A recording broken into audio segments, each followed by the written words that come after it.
Okay, shall we begin? Yes, sir. Live started, sir.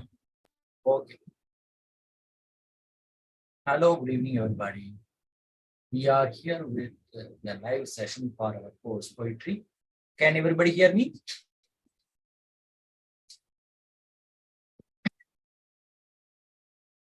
Hello.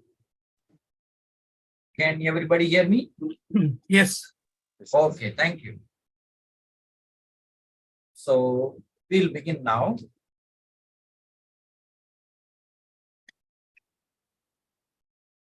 What is this poetry course about?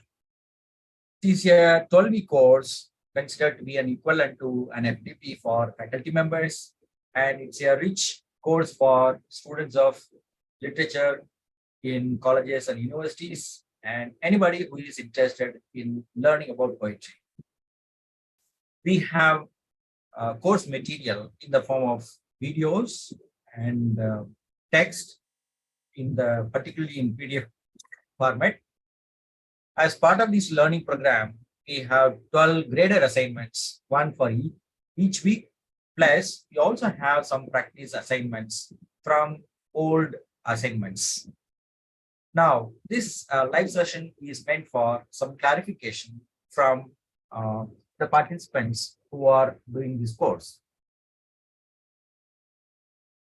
What are we going to focus on poetry course in this particular live session? Briefly, we will look at the nature and function of poetry and consider the selections from British, American, and Indian poetry. Remember, all this is brief. This is supposed to be an interaction between students and the teacher. And if you have questions and comments, we can discuss those questions. Particularly one question I had, that's usually a question that we get every year from students. Although we have uploaded the model question paper on the web portal, some students don't see that. So we try to help the students with the question paper pattern as well. Remember, this is a 3-hour test that you are going to have, and also the test is meant for 100 marks. You have already done your assignments that will be graded, and both end semester and assignments put together, you will have 100 marks. We said we will focus on the nature and function of poetry. We have a question here. What is poetry?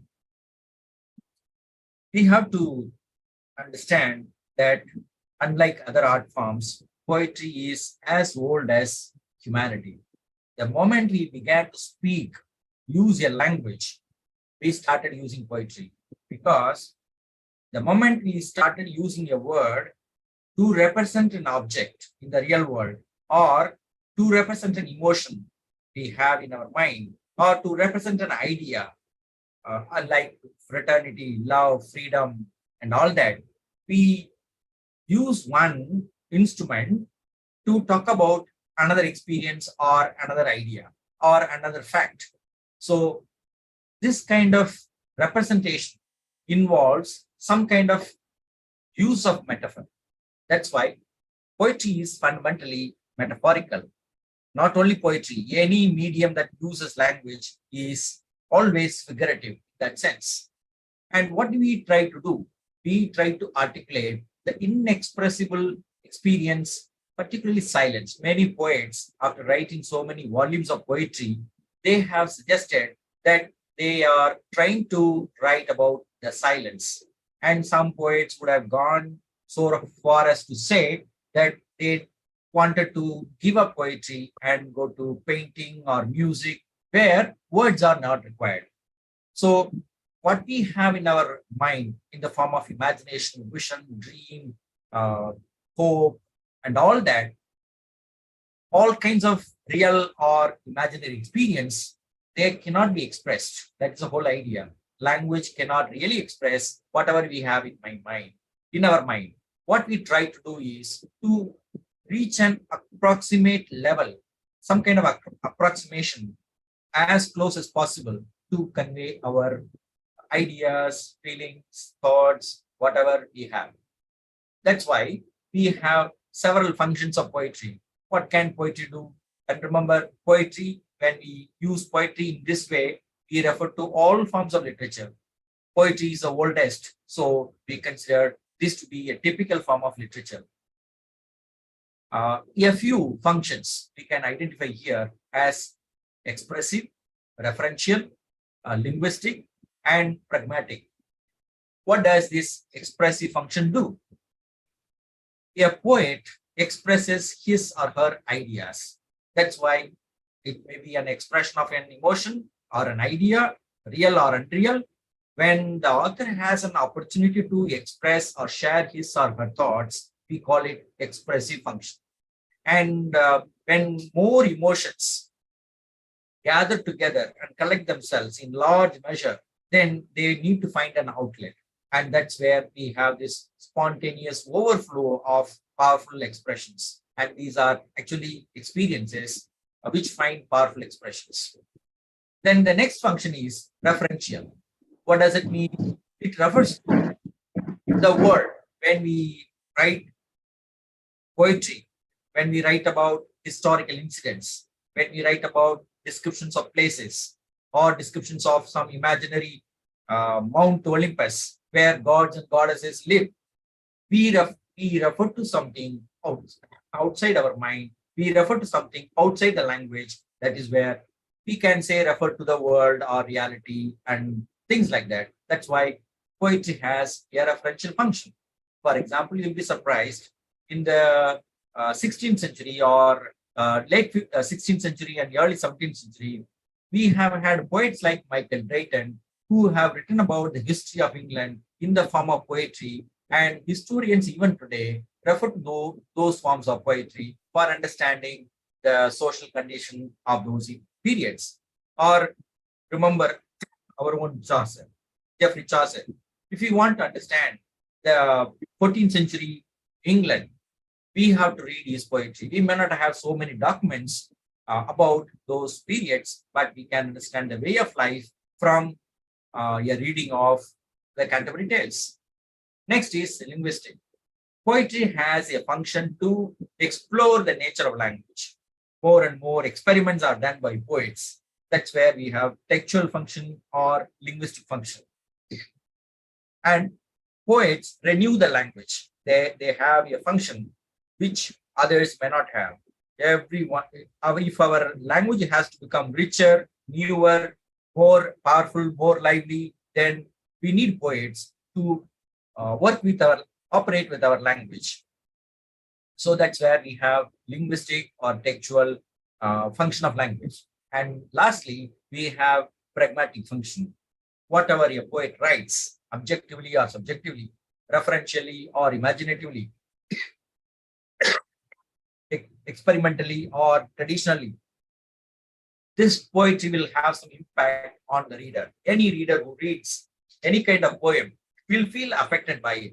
So that's where we have this affective or pragmatic function of poetry. That's where we have this reader response theory or criticism. Readers, whoever reads, the same reader may understand poetry differently at different times. Different kinds of readers from different parts of the world at different times may understand poetry in different ways. Now, we have a few poets like Frost, Wordsworth, Eliot, and Carol Ann Duffy. And many people have said about anyone who writes poetry will have some conception of poetry. What is poetry? What is language? And what kind of function poetry has? So we have a reference to Robert Frost, who has written an essay called The Figure a Poem Makes, where he states a poem begins in delight and ends in wisdom. What does it mean? When you write poetry, you have a sense of joy, and when you stop writing or start reading and stop reading, you have an understanding of life which you may not get from anywhere else. So both the poet and the reader have some kind of joy and experience in the form of wisdom. You may call it spiritual wisdom or material wisdom, whatever it is. A new understanding of life happens in the case of both the author and the reader. And when we refer to these two, we may connect with delight and wisdom with the classical function of poetry, sweet and instructive. or delight and utility. It is delightful, joyful, and also it gives us some kind of um, material or practical use. And when we come to Wordsworth, we see that it is an emotional expression of the individual poet. It's an outpouring of the poet. We have had such outpourings from different poets in different contexts, but this outpouring of feelings is usually associated with romantic poets like Wordsworth and Shelley. They express their ideas, but in a restricted, traditional, confined manner. They used epic or sonnet or ode. They had to follow certain forms of literature, and they did. And they also had some ideas about the use of language, what kind of words they have to use, what kind of subject matter they have to include in poetry, and all that. So, Elizabethan poetry, or metaphysical poetry, or neoclassical poetry, or romantic poetry, all of them deal with human beings. But what kind of human beings? Aristocrats or ordinary people? What kind of language? Highly sophisticated language or ordinary language, the language of the common people? What kind of vocabulary? Words used by common people or words used in Latin and Greek language? Such questions will always be there. But generally, we agree that poems are written for understanding, poems are written for communicating some ideas. However, we have T.S. Eliot in the 20th century talking about the role of the poet as a catalyst. The poet doesn't really express his feelings or thoughts. He is like a catalyst, and he writes about life or experience without coloring with his own imagination and all that. So it is actually an escape from reality, or it is an escape from the individual expressions or experiences. That's how Eliot considered it. It's not a turning loose of emotion, but an escape from personality. That's how he would call it in his famous essay, Tradition and the Individual Talent. Now, when we come to 20th century, late 20th century, or early 21st century, we have a great poet called Carol Ann Duffy, who has said poetry is a attire of feeling. So when we give importance to feeling, we may consider that to be romantic. When we give importance to facts or objective reality, or something more than the individual poet, we can call it modernist or objectivist or dramatic poetry. And we can have two major kinds of poetry, subjective and objective. However, in almost all kinds of poetry, you'll have subjective elements and also objective elements. Both may come together. One may be more predominant than the other. In general, we can understand poetry to be a verbal art invoking the power of the visual medium. When we read poems, we try to see the character, we try to see the scenery, and we try to hear the sounds around. When you read Keats particularly, or Spencer or Tennyson, men may come and men may go, but I go on forever. The auditory sound will be very powerful. And also we can hear the noise of the movement of the brook and all that in Tennyson. So we can hear, we can see, and sensory perception is improved by reading poetry in this way. And poetry, as you mentioned, it follows certain forms. There are many traditional forms like the tale. That's what we have in the Canterbury Tales. We have sonnets from Italian literature. We have many sonneteers in English, right? English literature, or in the literatures of the world. People all over the world have used a form called a sonnet, using 14 lines and things like that. Then we write poetry to sing songs in praise of God, songs in praise of men, and all that. We also have pastoral poetry, elegy on the death of some individuals close to us or some historical figures. We also have something called epic. It's a long poem in 12 books. But nowadays, we can call a poem like The Wasteland also an epic poem. It has a large canvas than a normal 20-line or 14-line poem. Then we have epistle, as you would have heard, or as you would have read, from an epistle to Dr. Arbuthnot. That is also a satire. particularly when it comes to satire. You can think about MacLachlan that uses mock epic form, and you have many words. For most well-known word is Ode to the West Wind or Ode on a Grecian Urn. We also have dramatic monologue when we come to Victorian literature, and of course, 20th century literature is characterized by free verse. There is one form called villanelle in 19 lines, 15 lines of 3 lines each, and then the 4 lines stanza you have at the end. That uh, sorry, do not go gentle into the uh, night, good night. Like that, we have a poem by Helen Thomas. Now, in this course, we have poets from 3 major countries, Britain, US, and India. We have both male poets and female poets. We have one big course on feminist poetry as well. And in this feminist module, we have poets from Canada, Australia, of course, America. And sorry about my frequent cough. We have many women poets from US, and we have a poet, a woman poet from India, Kamala Das, and also another one we have Rukmani Baya Nair. And we have representations from different countries, from different ideas or ideological positions. In the case of British literature, we cover poets from Chaucer to 21st century writer like Simon Armitage. And in the case of American, we focus mostly on American 20th century American literature, like Robert Frost, Wallace Stevens, William Carlos Williams, A.R. Ammons. And in the case of Langston Hughes and Maya Angelou, you will find that we are focusing on Afro-American literature as well, particularly poets. And when we come to Indian poetry, we have again 20th century poets, well-known established poets like Ezekiel, Kamala Das, A.K. Ramanujam, Jayanta Mahapatra, and Rukmani Baya Nair. I included Rukmani Baya Nair to give an academic taste of how poets are writing in contemporary world. We have many examples from other poets as well in our course.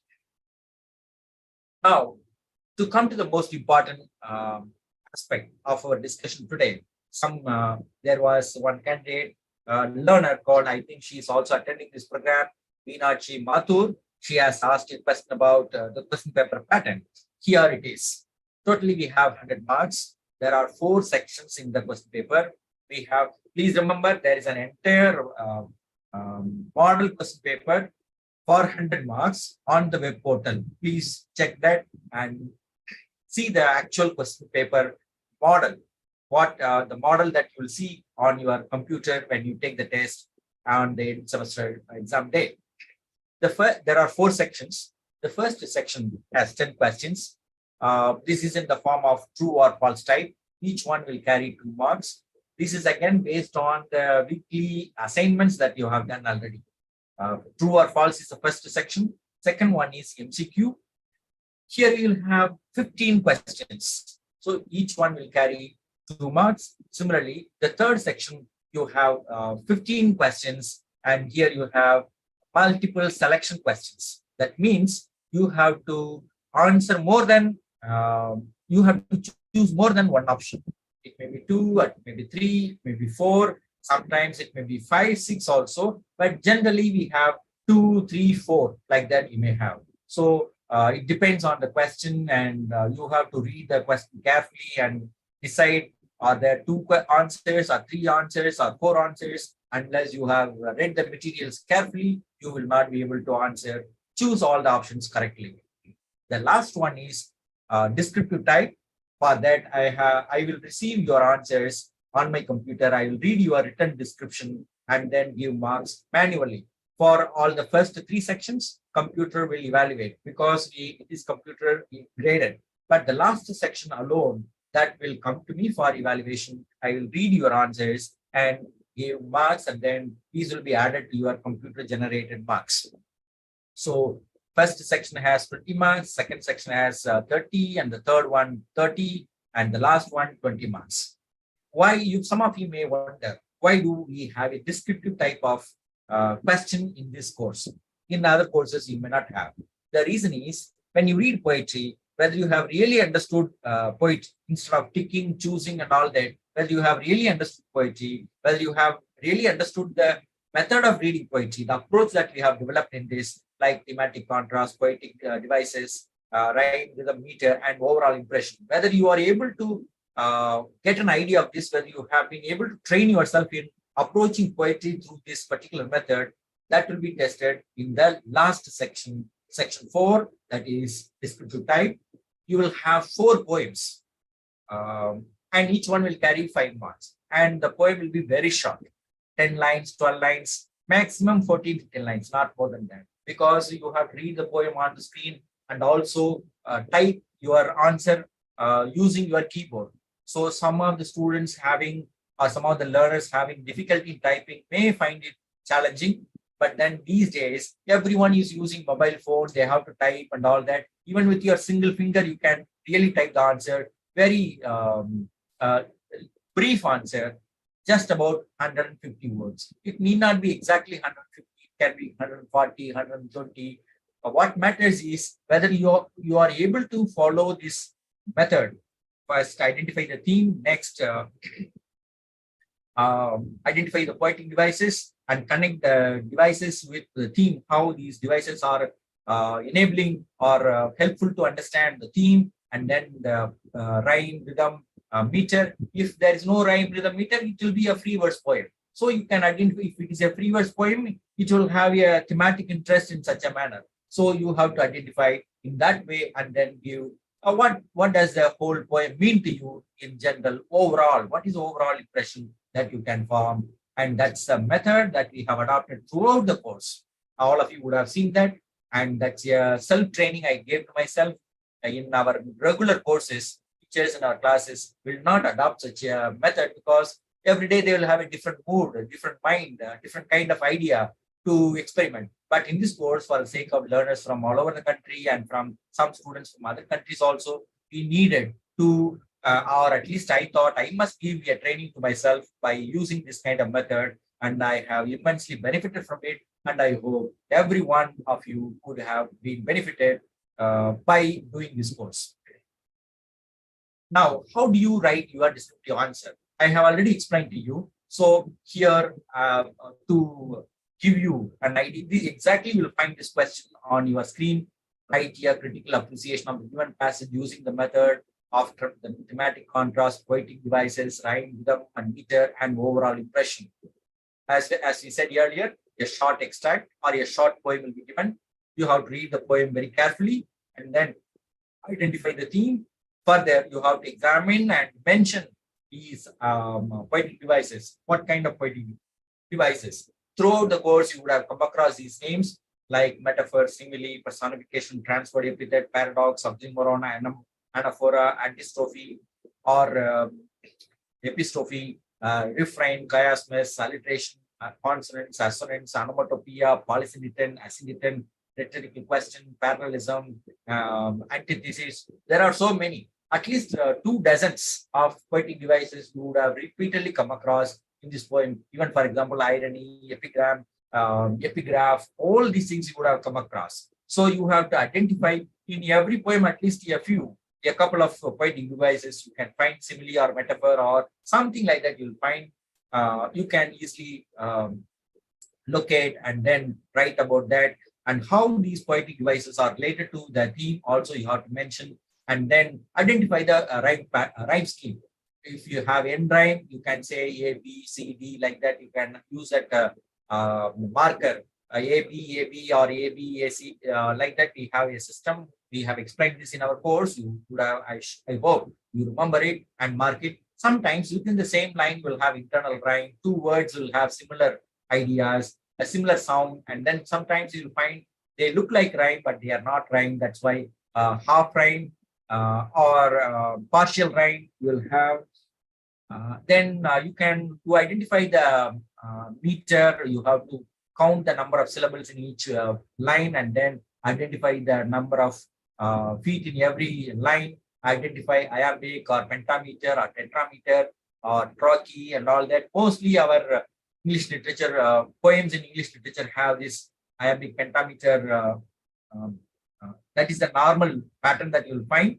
But then there are variations you would have come across in even within the same poem. For example, Dower Beach, lines will vary from trimeter, tetrameter, pentameter. You will have all the three. And so if you have some extract from that, then you have to identify them differently and mention why they are different. For example, in Dower Beach, Matthew Arnold is writing about the waves and also the waves of his ocean, about the past and the present, and particularly about finding meaning in love, meaning in life. So the movement of the ebb and flow, movement of the waves, you can find in the lines of his own poetry.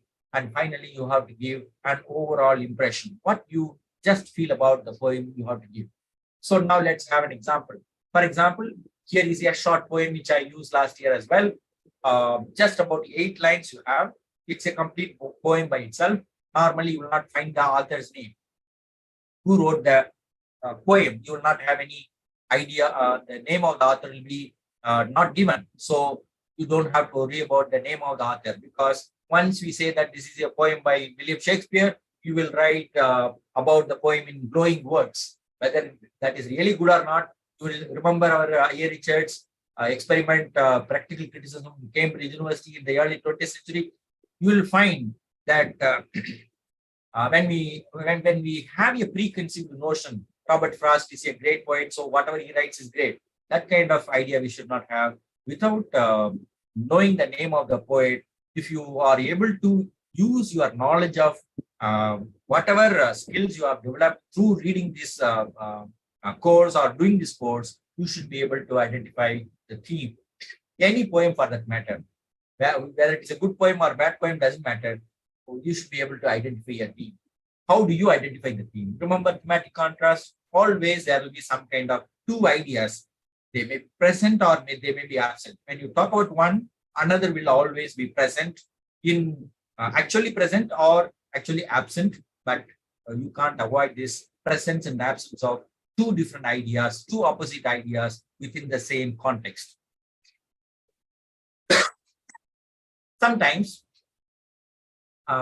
you can also try to give a title for the poem that may not be really exactly matching with the actual title given by the poet, but it is an attempt. When you attempt to give a title to the poem, you are trying to summarize the entire poem in 1 or 2 words, or a few words, 3 words or 4 words or even 5 words, to capture the essence of the poem.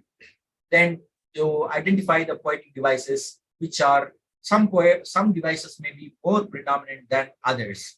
Why? You can ask a question and try to answer it. And then you can identify the rhyme scheme or rhythm or meter, and all that you can do with identifying the meter is possible only with the counting of syllables. How many syllables are there in each line?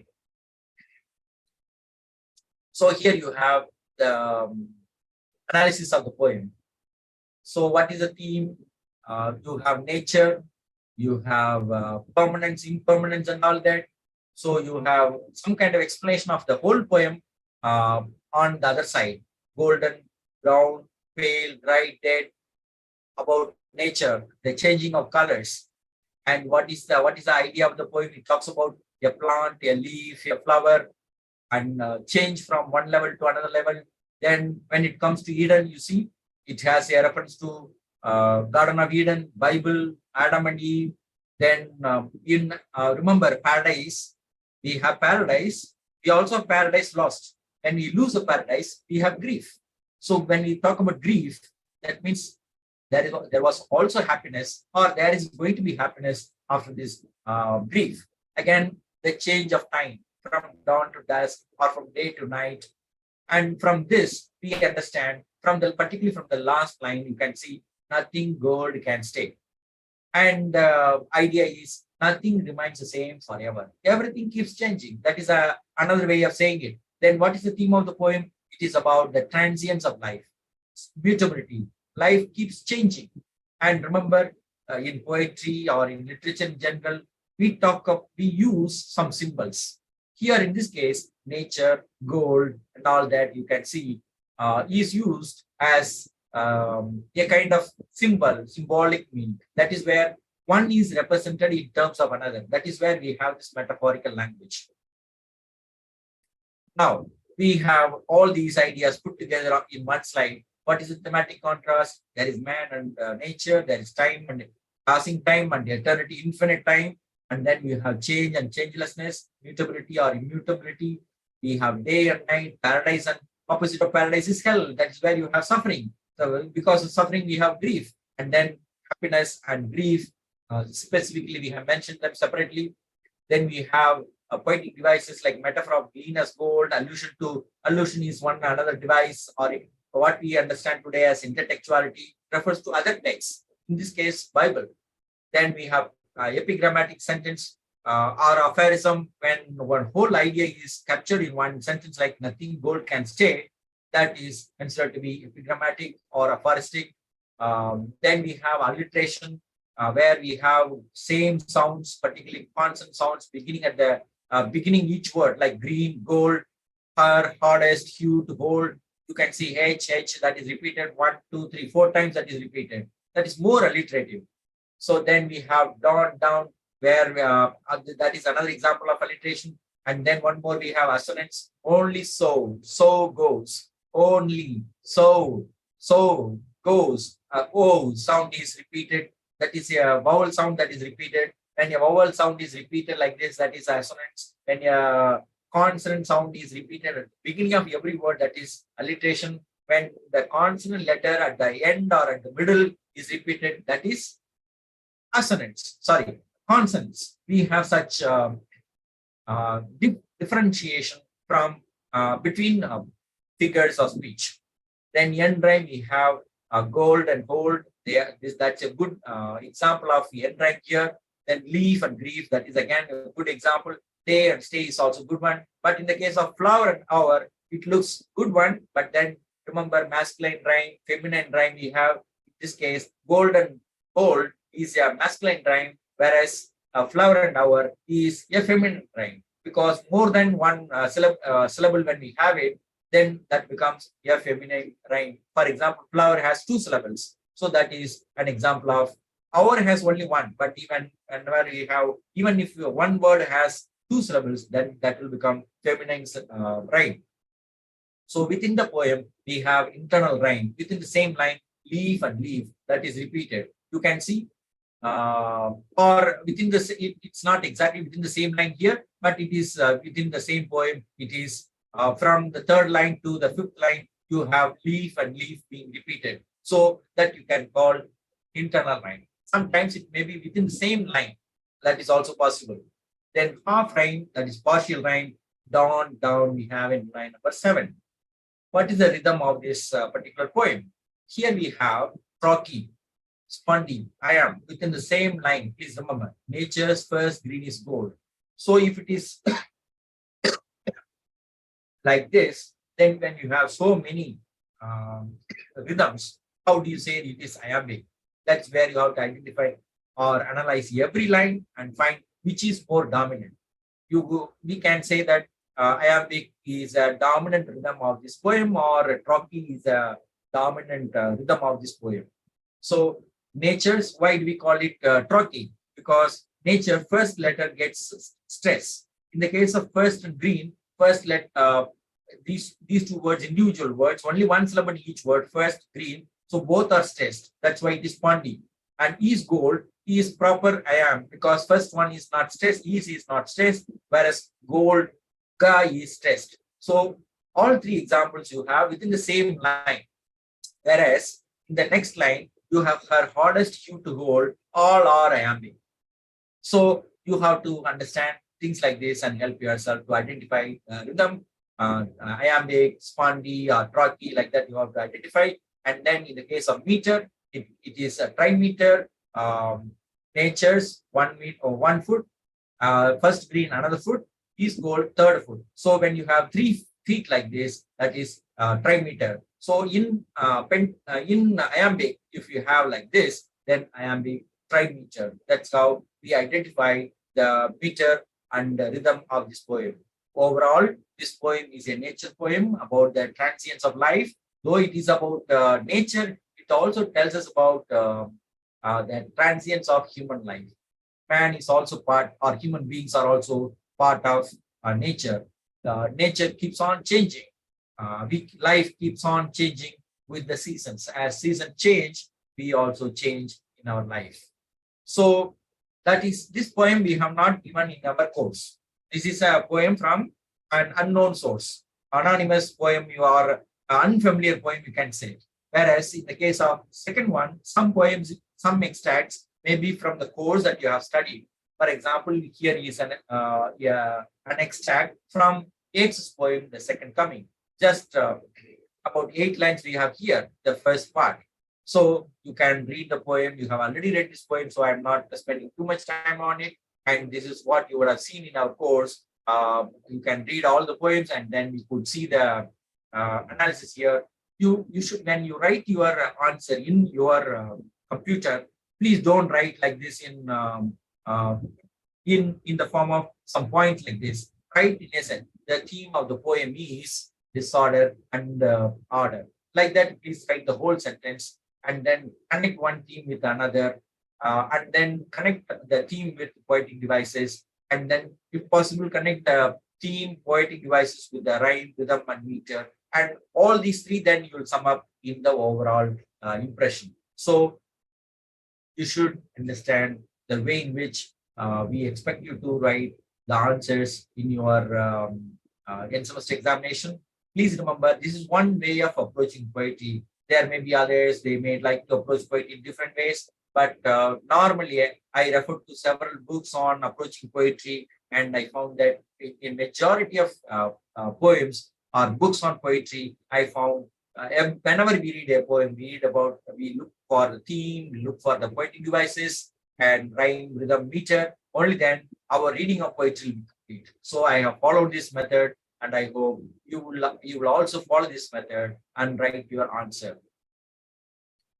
So as I told you, I found one response from Meenakshi Mathur about question paper pattern, so which we have covered.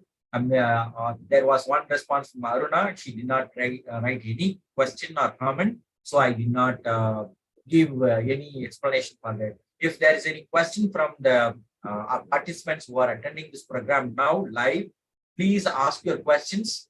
I will answer your question. And if whatever possible ways, I will try to help you to understand poetry. Now the session is open to all of you. Please ask your questions or give your comments. Whatever you want to do, you are welcome now to interact with the instructor.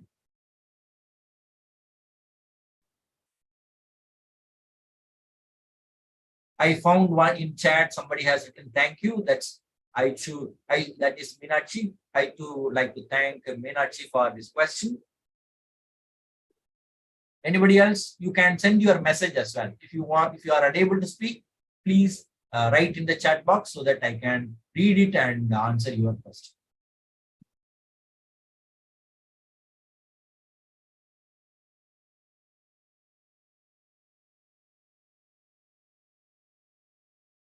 I see some name, Aditi, Purnima.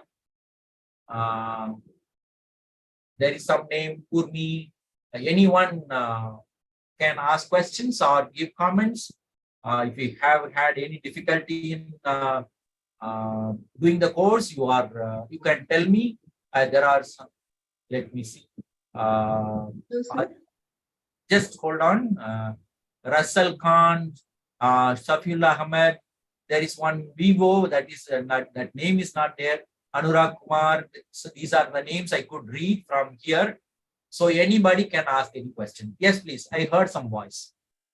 Sir, good evening, sir. This is Purnima here. Good evening, Purnima. Sir, can you just give some example for this paradox, sir? I'm finding it a little difficult to identify this paradox in the poetry, sir. If any simple way to remember this? Yeah, in the very first poem that you have in our Elizabethan poetry, Sir Thomas White. Yes, sir. I burn and freeze like ice. He has one sentence. Do you remember? Yes. That is in the second line. I burn and freeze like ice. I do understand. So, I mean, whatever the example is given there, that is easy to understand. But Yeah, otherwise, like, in general poetry, how do we identify this paradox and oxymoron? I'm getting it confused, actually. you should not actually, after doing this course, you should not get confused. Okay. Okay. In the case of oxymoron, you will find the two words will come together. Hmm. Kind cruelty. If I say kind cruelty, it is oxymoron. Okay. Othello killed Desdemona with kindness. Can you say a statement like that? That is paradox. Okay. Do you get the point? Yes, sir, I got it. That's what I need to practice some more. Yeah. With the example, when you explain it, like, yeah, this is a oxymoron and this is paradox, it is very clear. But if Yeah. we have to identify these poetic devices in the poetry, then there was little confusion. So I just wanted a clarity on this. No confusion. I was also like you before reading more poem, any lot number of poems. Read more, practice more, identify more and more. You will understand. Okay, sir, sure, sir. Practice helps you. In case you have some such, say for example, you read a poem, you are unable to find whether it is a paradox or oxymoron, please send a mail. I will reply to you. No problem. Okay, thank you, sir. And all those extracts would be from the material only, sir, whatever you have given, or it's going to be other poetry also? I want to be considerate. I try to give extracts from the course material you have studied. Yes, sir. Sometimes I also want to test you whether you are able to identify some unfamiliar poem. Oh, okay. See, your real learning can be understood only when you apply it to a poem that you have not studied in the course. Yes, sir, that is true. Do you agree? Yes, sir, I do agree. But then, like, this is the first course that we've taken up in online, so it would be easy, like, if you could give something from we have some extracts from mostly from the course material. Okay. Sometimes I can't say my mind, my mind tells me give at least one from unfamiliar poem. I'll give. Okay. But I do have some sense of consideration for the learners I have in this course. But I really personally thank you a lot, sir, with what intention I had joined and taken up this course. It has actually fulfilled all my dreams. I'm actually a public relation officer who is interested in literature. I've done my MA in English, but then I always had this problem of this, historical context and all that, reading a lot of books and all, but you have made it in very crisp and it's very much useful, sir. So I personally want to thank you regarding that. Thank you, madam. Okay. Thank you, sir. Thank you, sir. Yeah. Anybody else?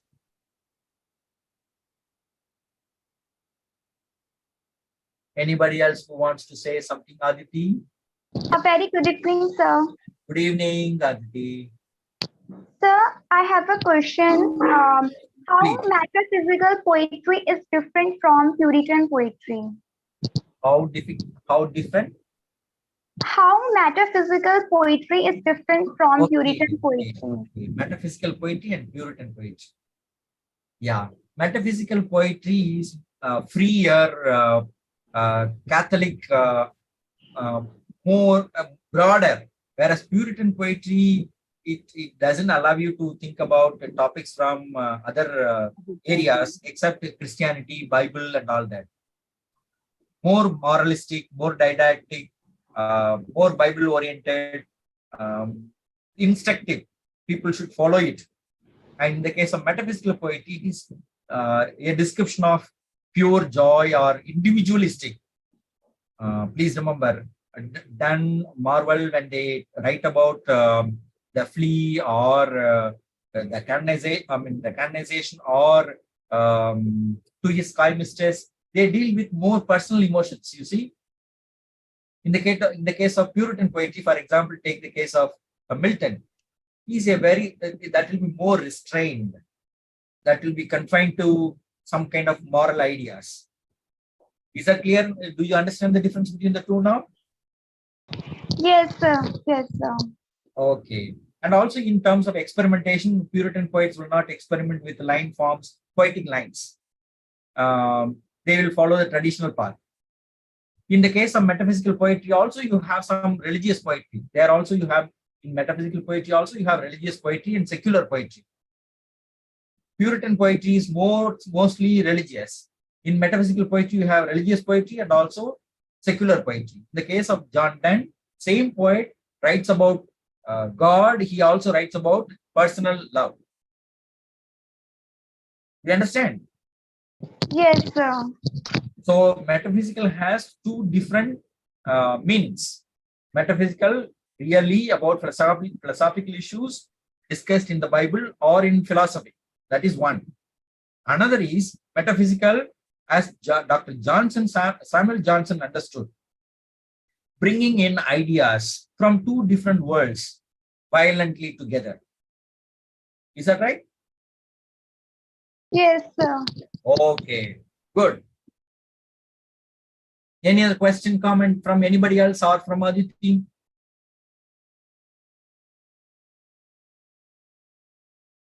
Anybody else?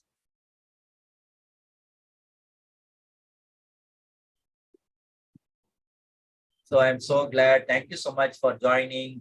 I did not find questions. Otherwise, I write the question on the slide and give the answer in written format so that you will have some concrete example, evidence, everything you will have. Please do write through our discussion forum any question. Almost every day I check that. If I forget one day, then at least once in 2 days or 3 days, I check the mail and respond. For example, Russell Khan had written a mail and somebody else also had written a mail. Then I reply as soon as possible. Hello, Russell Khan. I found your name here. Are you there? Yes, sir. How are you, Russell? I'm fine, sir. And thank you for teaching us and sharing us your ideas. And I got personally benefited from this course. Thank you. Sir, I have also written down a question in the chat box. Really? Now, okay. Yes. Russell Khan has one. Do we need to answer the long questions in complete sentences or just using points? I already answered it. You need to write a sentence, not a very long one. Short sentences will do. No problem. You can write sentences. Okay, sir. Thank you. Next one. Rhyme rhythm meter. Urmi Brata says, I find difficulty in terms of rhyme rhythm meter. Rhyme, you will identify not you have end rhyme and internal rhyme. At least end rhyme, if you are able to identify, it will be good. For that, let me go back to the poem that I have for you. Poetic devices, thematic contrast. I think if you follow at least 4 or 5 lectures, you can go through the process of identifying thematic contrast. I have even pairs of words contrast. That's why you use the word contrast. Almost like binary opposites. And they need not be binary always, but opposite words are brought together. When you want to identify a theme, one theme will be there, but the opposite of the same theme also will be there. That is the point. If you have love, you will also have hatred. So for example, Othello is a great drama. You see, you have love and also hatred. What to do? You have friendship and also betrayal. That is life. One cannot exist without the other. Day and night go together. They are two sides of the same coin. What to do? Life is like that. So just a little more attention you have to descriptive question. Yeah. Mostly, we have only 4 questions. So mostly you will have from the courses that you have done, that poems you have already done. And I sometimes, very rarely, that depends on, as I told you, I am considerate about the learners. They may find it difficult, even they may not have read all the poems, all that, but still short poems, simple poems, not very difficult poems. For example, this Nothing Gold Can Stay. I hope is a simple poem that you can easily identify. Major criterion is it should be a short one. If it is not a short one, only an extract. About 10 lines or 12 lines, maximum 14 lines. Then poetic devices. We have many examples from the course Please do identify. Not, no other way. You have to read again and again. And one good example I can tell you is, for example, alliteration. We have the rule. First letter must be repeated in the whole line. Only then that will be called alliteration. If the first letter is not repeated, then there is no alliteration. If the vowel is repeated, vowel in the same words. For example, so goes. So O sound is there. Go, O sound is there. So if you find the same sound in two places, you find the assonance. For example, for chiasmus, one good example is life in death, death in life. In the same line, life in death, death in life. Life in death. Life comes first, death comes last, and in between you have in. And the same expression, if it is reversed, death in life, that is an example of chiasmus. So this kind of one example for each poetic device, if you remember, that will be good. For example, paradox. One great example, not from poetry, but from George Orwell, is all are equal, but some are more equal than others. You have to war is peace. For example, war is peace, a paradoxical statement. You remember one or two examples for each of the poetic devices. But we have sleep, stony sleep. For example, stony sleep. We have one expression in WBX. Stony sleep. Sleep is a characteristic of human beings. Stone doesn't sleep. So stony sleep, when we identify like this, some kind of personification or some kind of metaphorical qualities attributed. So we have, and similarly, like as if you find this expression like, normally there will be a simile. Such things, you have some tricks, shortcuts you have to learn and help yourself. Anybody else? Any more question? Sir, who is your favorite poet? I have written poems. I like my own poetry. I have given one example from in the Indian section. I have given my own poetry. The river reaches the sea. The river has no driver, but it reaches the sea. My car has all care, but often breaks down on the road. You must have seen that. Did you see that? There is also a paradoxical example. You see, the river has no driver, but it reaches the sea. Yes, sir. My car has all care, but it often breaks down on the road. This is a typical paradoxical experience of life, right? Yes, sir. Purnima, please remember this. You will understand paradox. Yes, sir. Transferred epithet. We have some good examples in the poems that we have read, particularly in the case of Thomas Gray's poems. Elegy written in a country churchyard, you will have transferred epithet. I'm sure you have one example in William Collins' Ode to Evening.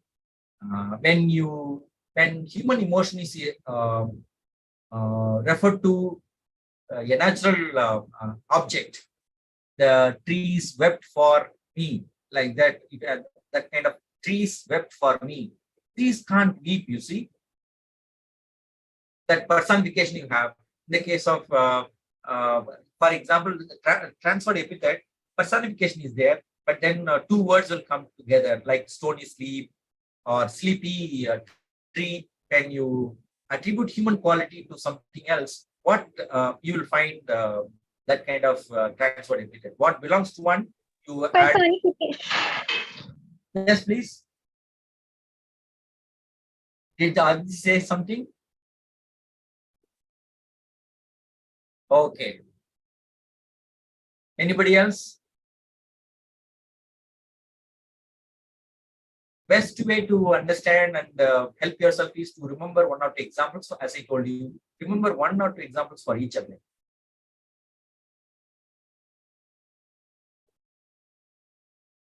Anybody else?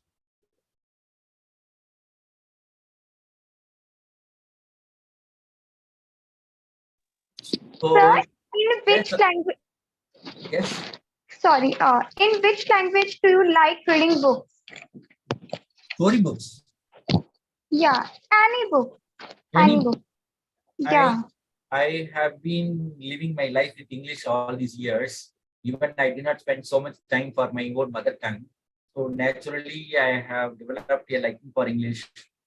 Uh, but I love my own mother tongue, where I can uh, have a better grasp of my own experience reflected in my own language. Yes, Aditi, next one.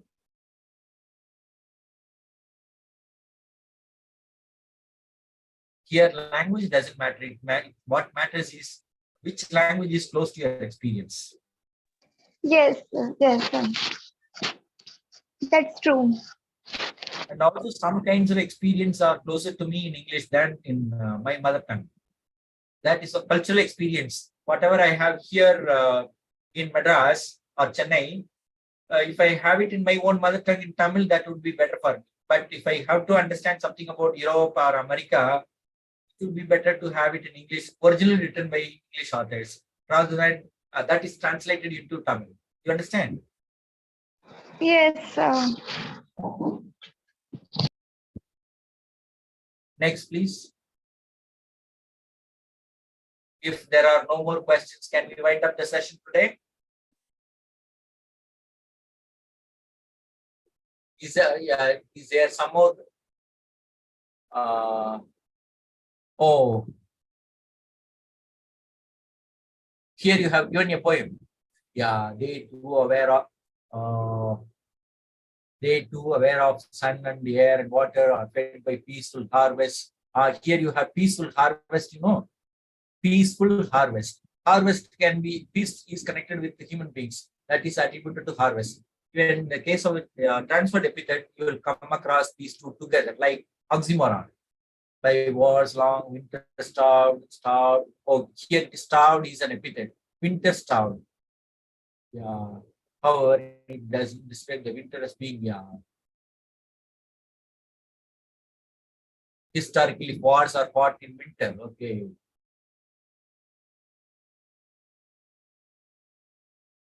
Thank you, madam. Thank you. Thank you. So nice of you all to have come here at this time. I prefer this evening time, 7 to 8, because mostly people would have reached home and they could be free. And at other times, they would be traveling or doing something else. That's why I prefer this time. Some people wanted to have earlier time, but generally, the idea is people would have reached home and they would be free during this time. Thank you all. Thank you so much. So one question I also want to ask. Please ask. So, sorry for this question. So, have you ever cried or felt sad due to your low CGPA? Pardon? Due to your low CGPA So, at the time of college, means when you were a student. thank you. Can you type your question, please? Okay, sir. Okay. Please type it.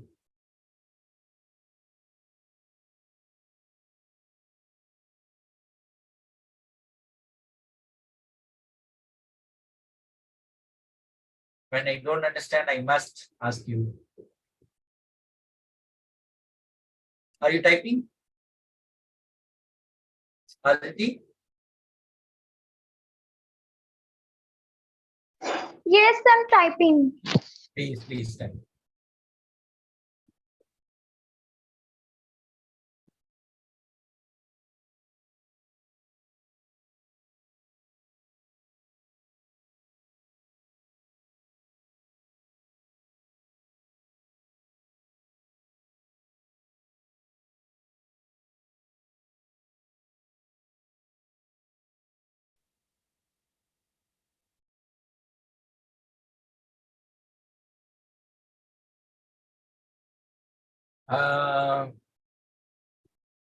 No, my dear Aditi, I never felt unhappy because of low CGPA.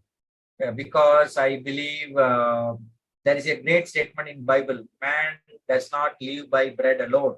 I believe as a student and teacher, students do not live by marks alone, CGP alone. Does that answer you, Aditi? Yes, sir. Yes, sir. Marks do not determine our life. Don't cry or don't feel low or bad about it. If you don't get low marks now, doesn't matter. Go to another course and do well. And that is not the only deciding factor in life. Look at all the great achievers in real life. They are not great scorers. Yes, sir. So, mark may be good for you in some sense or some ways. Marks may be useful to you, but then marks alone are cannot decide your life. So with that, yeah, shall we conclude now? Yes, sir. Also, thank you, Purnima, Urmi Bratta, Aditi, Anurag Kumar, Meenakshi, Russell Khan, Safiullah, Aditi, and one who is at Vivo P2225. No name is there. Anyway, thank you all. Okay. Thank you so much. Thank you, sir. All the very best for all of you. Yes, sir. Thank you, sir. Bye. Okay. Good night, sir. Thank you. Good night. Good night.